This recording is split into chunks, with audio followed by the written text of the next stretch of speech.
I can really sense your passion in technology and in the industry. So can you just tell me a little bit more about, was there any particular turning point in your life before that made you this passionate about, technology? Absolutely. One of the other things that I do in my career is I speak a lot about artificial intelligence and the impact that it has on society. And that was really what drove me to embrace a career in technology. When I was in university, I was sure that I wanted to become a lawyer, and I studied economics and social science. But in about my third year of university, I started to read about this concept known as the singularity. And I started to explore artificial intelligence through the works of authors like Ray Kurzweil, who's the former director of engineering at Google and one of the best known predictors of future technology.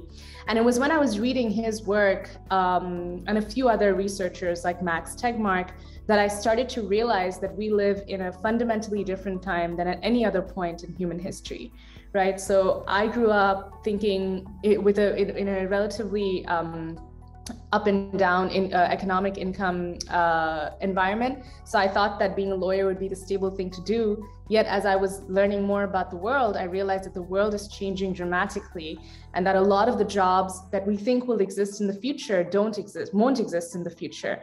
And that technology itself is creating new jobs that we don't even know of yet.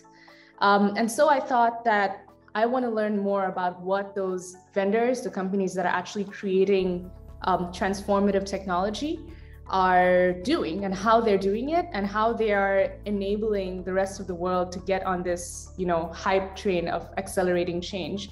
And that's what brought me into VMware. And up until that point, because I hadn't studied computer science, I wanted to demonstrate my interest in technology, which is where my writing career began. And a lot of my works are exploring technical concepts and making them accessible to the general person. That kind of kickstarted my own interest and career in technology. And today it's very complementary to my job at VMware, but also to my general career within the tech space. Thank you so much.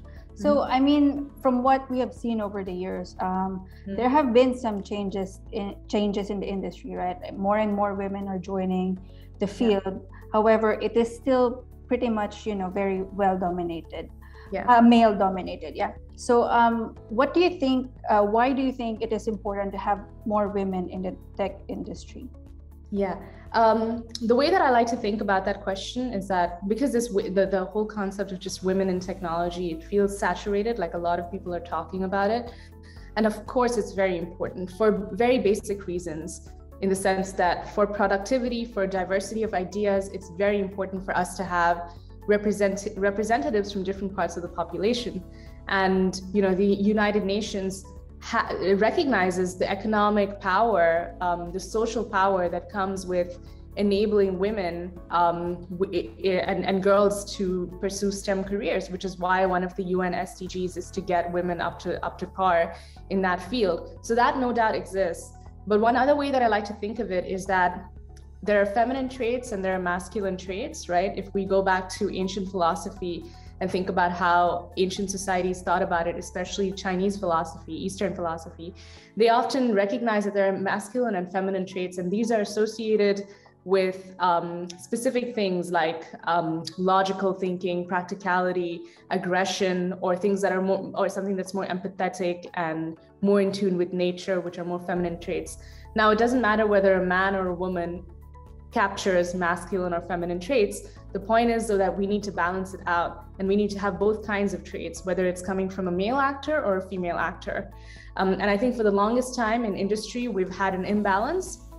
We've had almost too much masculinity. So it's not that we should remove that masculinity, but rather we need to balance it out and balance the forces with a bit of femininity. And I think a lot of female leaders or women leaders will be able to represent that. It doesn't mean that male leaders will not be able to represent that, but you need that diversity of individual and diversity of personal experience to bring those traits to the table. And equally, women leaders will be able to demonstrate masculine traits as well. Both are important. The point is it's imbalanced right now, and we just need to balance it out. Okay, thank you. So, in addition to diversity, one of the hot topics in the industry today is sustainability. So actually, this year's International Women's Day, the theme for this year's Women's Day is Gender Equality Today for a Sustainable Tomorrow. So how do you think can women lead the charge in addressing challenges such as climate crisis? Yeah, absolutely. I think all of this, like the whole climate crisis and sustainability in general, really boils down to basic scientific thinking, right? If we take the scientific method of inquiry and assess the world around us, we'll see that in many ways, everything is interconnected. So we are of nature and we are equally a part of nature, even if we are responsible for destroying it. But that means that we have an obligation and a responsibility to care for it.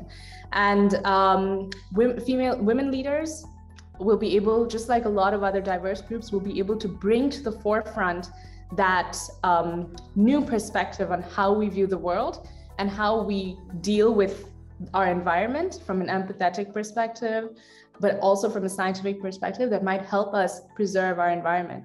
So the way that I see it is that it requires a revamp of how we assess society, which is we need to see things from a systems perspective and see that everything is holistically interconnected, meaning that there will be repercussions if we continue to, destroy our planet, even if we're not able to see it immediately.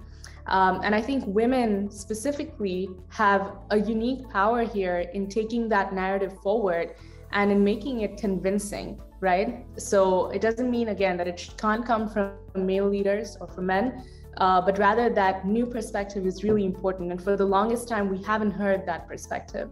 And those traits that I was talking about, the feminine traits, they come into play here. So it's very important for us to feel a sense of connectedness with our external environment, and bring that into education, bring that into industry so that we create a better and more sustainable future. What does being a woman in tech mean for you? And what advice would you give to those young women who are aspiring to be future leaders? Yeah, I would say that tech can seem like an intimidating space if you're not directly in the space. And so my one advice to young women would be just be bold and own your opinion. So if you have something to say, lean in. Sheryl Sandberg says this, but literally lean in the sense that, raise your hand, be bold, and don't be afraid to say what you don't know, but be bold when it comes to expressing your interests, especially if you think that you don't have a technical background, but you want to enter the tech space.